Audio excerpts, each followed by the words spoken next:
मान्यवर मुख्यमंत्री नवीन पट्टनायक जगतसिंहपुर जिला योजना बोर्डर अध्यक्ष भावे बालिकुदा एरोसमा निर्वाचन मंडलीर विधायक रघुनंदन दास को नियुक्ति देइछन्ति।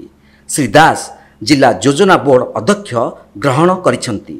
जगतसिंहपुर स्थित तांको कार्यालय ठारे विभिन्न सरकारी दलर वरिष्ठ अधिकारी स्थानीय नेतृमंडली और दलीय कर्मी माने पुष्पगुच्छ देई योजना बोर्ड अध्यक्ष को स्वागत करथिले। दायित्व ग्रहण करने पूर्व प्रथमे विधायक श्री दास माँ शारदांको दर्शन करी आशीर्वाद भिक्षा लाभ करने पर कार्यालय जिला योजना बोर्ड अध्यक्ष दायित्व ग्रहण करथिले। एहाकु नै जिलावासी बेस खुशी थिबा सहित विधायक श्री दास मान्यवर मुख्यमंत्री नवीन पट्टनायक को कृतज्ञता जणाइछन्ति। सेहिपरि जिलार बहु नेता और कर्मी माने बेस उत्साहित थिबा बेले विधायक रघुनंदन दास को पुष्पगुच्छ और उत्तर देई सम्मानित करिछन्ति।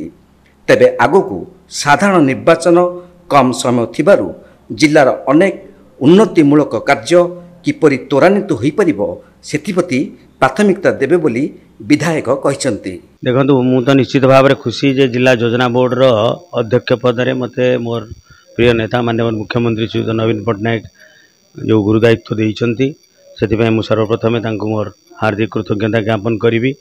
एवं आपण जो कथाटी कहिले जे निर्वाचन आगे निर्वाचन दल कथा जदि कहा जाए ताले बिजु जनता दल निर्वाचन को आखि आगे रखी कौन कार्य करे नहीं, से सदा सर्वदा निर्वाचन पर प्रस्तुत थाए। एवं ये जो कथाटी जगतसिंहपुर जिलार विकास सहित जड़ित।